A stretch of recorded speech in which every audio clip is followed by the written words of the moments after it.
समादरणीय धर्मानुरागी दर्शक तथा श्रोतावृन्दहरू नमस्ते अभिवादन। ताउनुहोस् धर्मानुरागी श्रोतावृन्द, हामी श्रीमद्भागवत महापुराणका भक्ति ज्ञान र वैराग्यले भरिएका अत्यन्त मिठा रसिला कथा प्रसङ्गहरू श्रवण गर्ने क्रममा आज हामी श्रोतावृन्द श्रीमद्भागवत महापुराणको 10औं स्कन्धको 70औं अध्यायबाट कथाहरू श्रवण गर्नेछौँ। त यहाँहरूले योभन्दा अगाडि अनेक किसिमका मिठा कथा प्रसङ्गहरू श्रवण गरिसक्नु भएको छ। श्रीमद्भागवत महापुराणका भक्ति ज्ञान र वैराग्यले भरिएका। त छोटो ध्यान गरौँ समादरणीय धर्मानुरागी सज्जन श्रोतावृन्द। त्यसपछि हामी कथा प्रसङ्गमा प्रवेश गर्नेछौँ। वंशी विभूषितकर नवनीरनवाद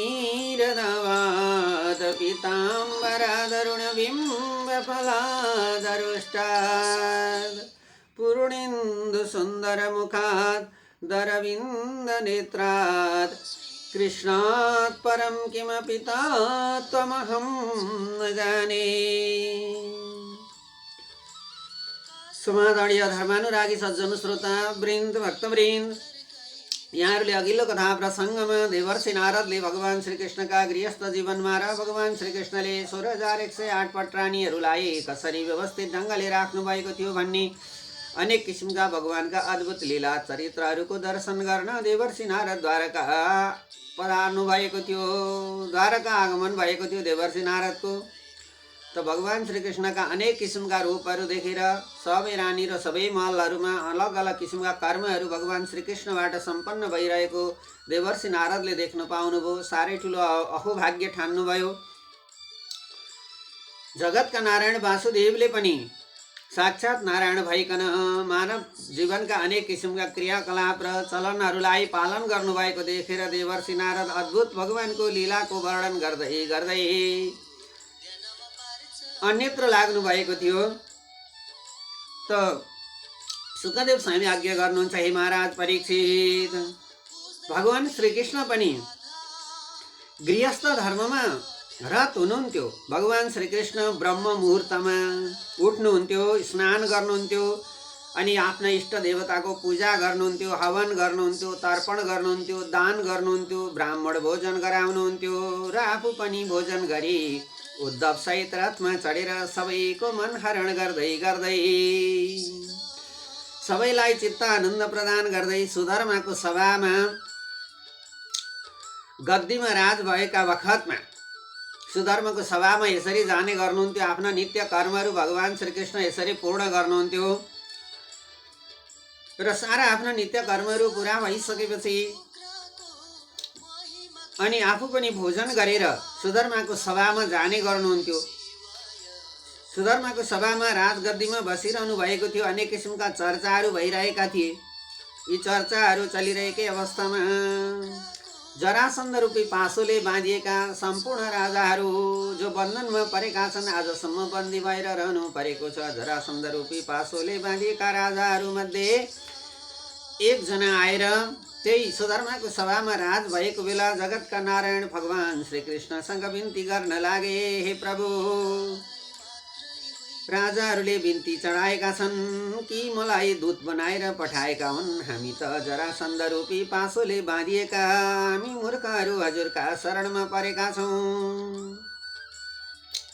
हामी सबै राजा रजौटाहरूलाई जरासन्ध रूपी पासोले बाँधेर राखेको छ। कसै गर्दा पनि हामी त्यो बन्दीबाट मुक्त हुन सकेनौँ। हे जगतका नारायण प्रभु, हाम्रो उद्धार गरी बक्सियोस् भनेर सुधर्माको सभामा राज भएका भगवान श्रीकृष्णसँग आएर बन्दी मध्येका राजाहरूले दूतको काम गरी भगवान श्रीकृष्णसँग बिन्ती चढाउन लागे।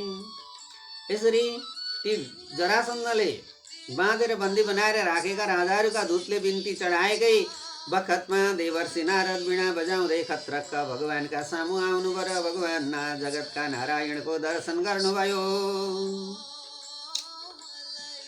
त भगवानले आदर साथ देवर्षि नारदलाई बसालेर भगवान भन्नुहुन्छ, हे देवर्षि, सर्वत्र भ्रमण गर्नुहुन्छ, हजुरलाई सबैतिरका खबरहरू थाहा हुन्छ।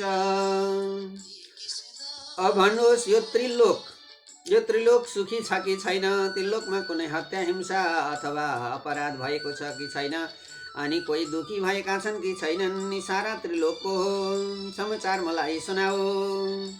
अनि हस्तिनापुरमा पाण्डवहरूको अवस्था कस्तो छ त्यो पनि बताऊ भनेर जब भगवानले देवर्षि नारदलाई सोध्नुभयो, नारद भन्नुहुन्छ, हे प्रभु, हजुरको कृपाले मायाका अनेक चिज देखिन्छन्। हजुरका अद्भुत लीला चरित्रले त सबैतिर शान्ति नै छाएको छ प्रभु। फेरि सबै कुरा हजुरलाई नि थाहा छँदैछ हे प्रभु, मैले के बिन्ती बिसाउँ तैपनि हजुरले सोधिबक्स्यो।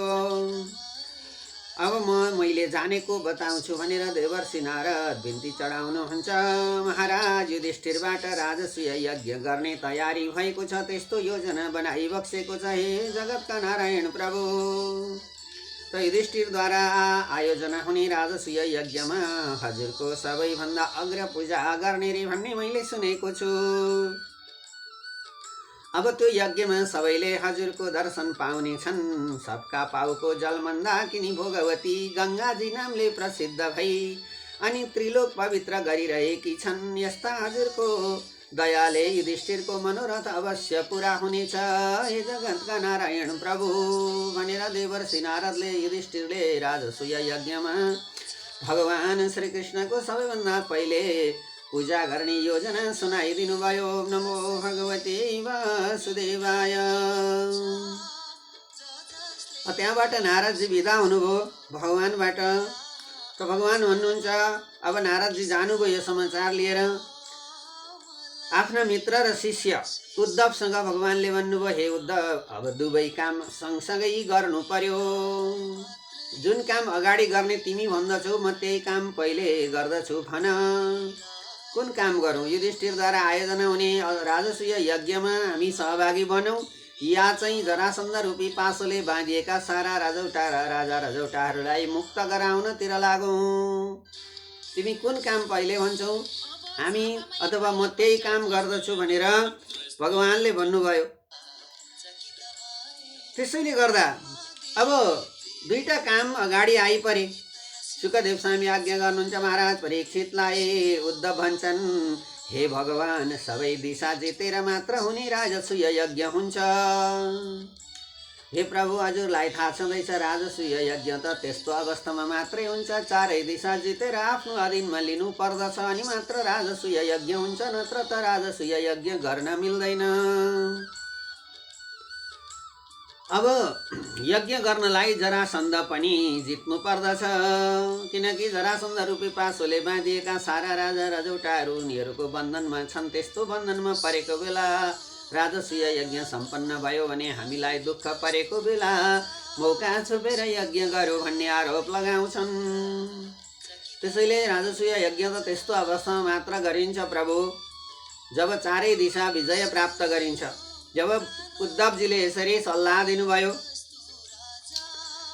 त भगवान भन्नुहुन्छ,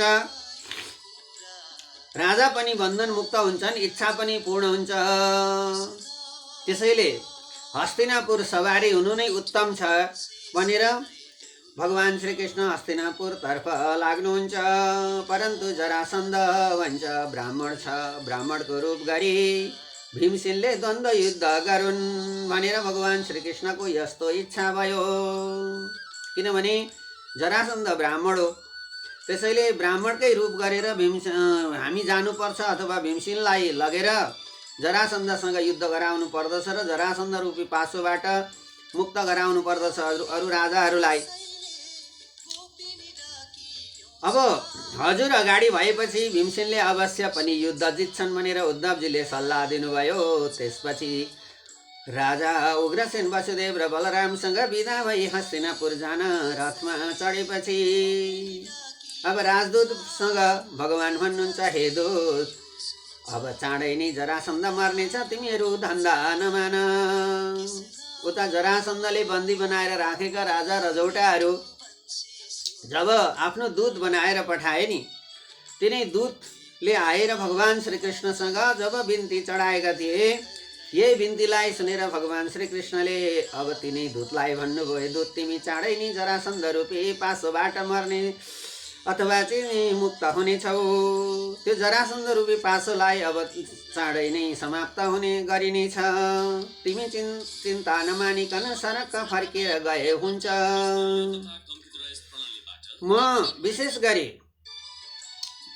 यसरी जब भगवान श्रीकृष्णले दूतलाई सल्लाह दिनुभयो, श्रीकृष्ण सवारी भएको थाहा पाएपछि अत्यन्त उत्सव गर्दै आनन्दसँग द्वारकापुर प्रवेश गरे। केही दिन त्यहाँ बसेर अग्निको निमित्त खाण्डव दान गराउनु भयो भगवान श्रीकृष्णले।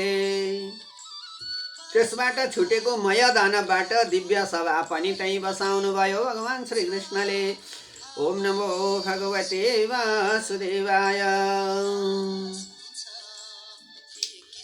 सुखदेव स्वामी आज्ञा गर्नुहुन्छ महाराज परीक्षितलाई। महाराज परीक्षित, एक दिन सभामा युधिष्ठिर भन्छन्, हे प्रभु, राजसूय यज्ञद्वारा हजुरका अंशको पूजा गर्ने मेरो इच्छा छ।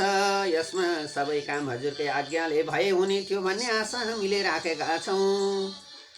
जब युधिष्ठिरले भगवान श्रीकृष्णसँग एक प्रस्ताव राख्नुभयो, भगवान भन्नुहुन्छ, हे महाराज युधिष्ठिर, असल कुरा हो। देवता, ऋषि, पितृ र मित्रहरू सबैको यसमा सहमत छ। हजुरको कीर्ति पनि बढ्दछ।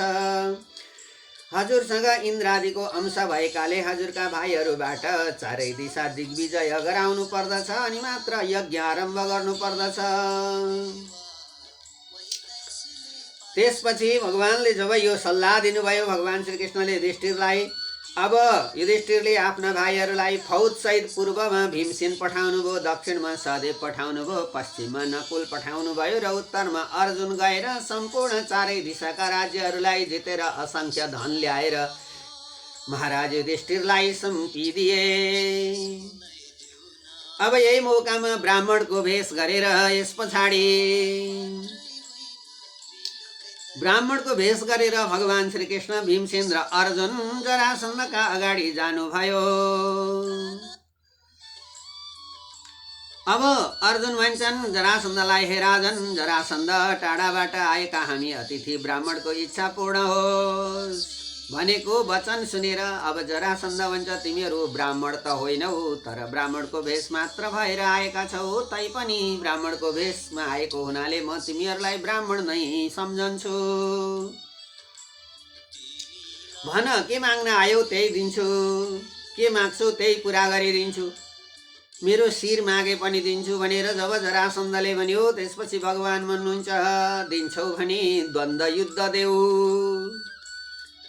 यी भीमसेन हुन्, यी अर्जुन हुन् र म तिम्रो शत्रु कृष्ण हुँ। यति भनेर जब भगवान श्रीकृष्णले जरासन्धलाई भन्नुभएको थियो, अत्यन्त रिसाएर जरासन्ध भन्छ, शत्रुको डरले भागेर समुद्रको शरणमा गई द्वारकामा बस्ने तिमीसँग लाछीसँग म युद्ध गर्दिन। अर्जुन पनि मेरो बराबर छैन। भीमसेन ठिक मेरो जोडी छ। त्यसैले एक एक गदा लिएर दर्शक सहित दुवैजना सहर बाहिर गएर सङ्ग्राम आरम्भ गरौँ भन्ने जब जरासन्धको चाहना भयो, त्यसै अनुसार भीमसेनसँग जरासन्धको 28 दिनसम्म घनघोर युद्ध भयो। अन्त्यमा भीमसेनले भने, हे भगवान, यो जरासन्धलाई परास्त गर्न नसकिने भयो, कसो गरौँ भनेर भगवान श्रीकृष्णतर्फ भीमसेनले हेरेका थिए। भगवान श्रीकृष्णले एउटा घाँसको त्यान्द्रो तानेर टपक्क त्यसलाई बीचमा च्यातेर फ्याँकिदिनु भयो। यो देखेपछि भीमसेनले अब कुरा बुझे। भीमसेनले सर्वकसँगले जरासन्ध रूपी पाशोलाई समाएर एउटा खुट्टाले थिचेर अर्को खुट्टालाई हातले समातेर च्यातेर घाँसको त्यान्द्रो च्याते जस्तै जरासन्ध रूपी पाशोलाई च्यातेर दुईतिर विपरीत दिशातर्फ पारेर फ्याँकिदिए। यति गर्न साथ जरासन्ध रूपी पाशो समाप्त भयो र सम्पूर्ण बन्दी भएका राजा रजौटाहरू त्यसबाट मुक्त भए। अब जरासन्धको पनि यता खुब तारिफ र प्रशंसा हुन लाग्यो। जरासन्धको छोरो सहदेवलाई भगवान श्रीकृष्णले गद्दी दिएर आनन्दपूर्वक शासन चलाउन, कुशलपूर्वक शासन गर्नु है भनी सारा बन्दी बनाइएका राजा रजौटाहरूलाई मुक्ति दिलाउनु भयो र गद्दीमा जरासन्धकै छोरालाई राखेर शासनभार सुम्पिएर भगवान् श्रीकृष्ण फर्कनुभयो। नमो भगवते वासुदेवाय कृष्णाय वासुदेवाय हरै परमात्मने प्रणत क्लेशनाशाय गोविन्दाय नमो नमः। सुखदेव स्वामी आज्ञा गर्नुहुन्छ महाराज परीक्षित यसरी अब जरासन्ध रूपी पासोको अन्त्य भएपछि यी सारा बन्दी भएका 20,800 राजाहरूले भगवान् श्रीकृष्णको अनेक स्तुति र गान गर्न लागे। यसरी स्तुति र गान गरेको देखेर सुनेर भगवान् श्रीकृष्ण भन्नुहुन्छ, हे राजाहरू, अबदेखि तिमीहरूको ममा भक्ति रहनेछ। धर्मपूर्वक राज्य पालना गर्नु, अन्त्यमा मलाई पाउनेछौ। आफ्नो धर्ममा रहेर राज्यको शासन चलायो भने अन्तिम अवस्थामा मलाई प्राप्त गर्नेछौ। तिमीहरूको राज्य शासन गर्ने प्रणाली नै मेरो भक्ति हो भनेर सबैलाई हात्ती घोडा रथमा राखेर भगवान् श्रीकृष्णले बिदा दिनुभयो। त्यसपछि हस्तिनापुर गएर जरासन्ध मरेका समाचार सुनाएपछि विजयको हर्षले मुटुमा गाँठो पारेकोले राजा युधिष्ठिर के हो एकैछिन त बोल्नै सकेनन्। यस्ता जरासन्ध रूपी पासोबाट मुक्त भएका सारा राजाहरू यो आनन्दको र खुसीको समाचार सुनेर साराका सारा अत्यन्त भावविह्वल बनेर भगवान् श्रीकृष्णको स्तुति गान गर्न लागे। ओम नमो भगवते वासुदेवाय कृष्णाय वासुदेवाय हरै परमात्मने प्रणत क्लेशनाशाय गोविन्दाय नमो नमः। अब यता युधिष्ठिरले राजसूय यज्ञ आरम्भ गराउने योजना बनाउनु भएको छ। सुखदेव स्वामी आज्ञा गर्नुहुन्छ महाराज परीक्षितलाई, हे महाराज परीक्षित, चित्त शान्त भएका अत्यन्त शान्त चित्त गरेर बडो कठिनसँग युधिष्ठिर भन्छन्, हे लोकनाथ जगतका नारायण प्रभु ब्रह्मा शिव र लोकपाल आदि पनि जसको हजुरको अधीनमा छन् सहर्ष हजुरको आज्ञालाई स्वीकार गर्दछन्। हे प्रभु, त्यस्ता हजुर हामी जस्ता दुखी र अभिमानीको बिन्ती स्वीकार गरी बक्सन्छ कि धन्य हो प्रभु भनेर युधिष्ठिर महाराज भगवान् श्रीकृष्णको स्तुति गान गर्न लाग्नुभयो। हजुरबाट मेरो सबै मनोरथ पूर्ण हुने भयो, अब केही बाँकी छैन। यति बिन्ती गरी अब वेदव्यास भारद्वाज वशिष्ठ वासुदेव विश्वामित्र पराशर गर्गर परशुराम आदिलाई वरण गर्नुभयो र राजसूय यज्ञ युधिष्ठिरले आरम्भ गर्नुभयो। सबै निमन्त्रित सज्जनहरू पनि सबै उपस्थित भए। अब यसरी युधिष्ठिरले बडा धुमधामसँग आयोजना गरिएको राजसूय यज्ञमा सहदेवको वचन बमोजिम भगवान् श्रीकृष्णको सबैभन्दा पहिले पूजा गर्न लाग्यो। भगवान् श्रीकृष्णको सबैभन्दा पहिले पूजा गरेर भगवान् श्रीकृष्णको चरणोदक चरणारविन्दबाट झरेको जललाई राजा युधिष्ठिरले सपरिवार धारण गरी शिरमा राखी भगवान् श्रीकृष्णको पूजा भएको देखेर त्यत्रो राजाले गरेको राजसूय यज्ञमा सबै राजा रजौटा अब दुर्योधन जरासन्ध लगायत सम्पूर्ण राजा रजौटाहरू उपस्थित छन्। राजाद्वारा आयोजना गरिएको राजसूय यज्ञमा सबैभन्दा पहिले भगवान् श्रीकृष्णको पूजा भएको देखेर अब रिस लाग्न थाल्यो। बाँकी राजा रजौटाहरूलाई जो शत्रु थिए उनीहरूले त देख्नै सकेनन्। यस्तो कुरा सहन नसकेर जुरुक्क उठेर अब शिशुपाल भन्न लाग्यो, ए सबैजना यो राजसूय यज्ञमा सहभागी भएका सुन, कसैले पनि जित्न नसक्ने कालै हो भन्ने वेदको वचन सत्य रहेछ। कालले गर्दा यत्रो सभामा गोठालाको अग्र पूजा देखियो। यो समय पनि कस्तो निठुरी रहेछ भनेर अनेक किसिमले शिशुपालले भगवान् श्रीकृष्णलाई गोठालो भन्दै सम्बोधन गर्न लाग्यो। यी सब तपस्वी विद्वान व्रती र ब्रह्मज्ञानी ऋषि मुनिहरूलाई पराशर वशिष्ठ विश्वामित्र भरद्वाज व्यास यस्ता विशिष्ट ऋषिहरूलाई छोडेर यस्ता गाउँका खरे गाँठे गोठाले गोठालो यस्ता कृष्णको सबैभन्दा पहिले पूजा गरे। यस्ता महाराज युधिष्ठिरले भनेर शिशुपालले उठेर भगवान श्रीकृष्णको सबैभन्दा पहिले पूजा गरेको प्रसङ्गलाई अत्यन्त खिल्ली उडाउन लाग्यो। अकुलक लङ्की गोठालाको पूजा तिमीहरूले गर्यौ, यज्ञको घिउ कागले पाए जस्तै भयो। ए युधिष्ठिरहरू, पाण्डवहरू के गरेको तिमीहरूले?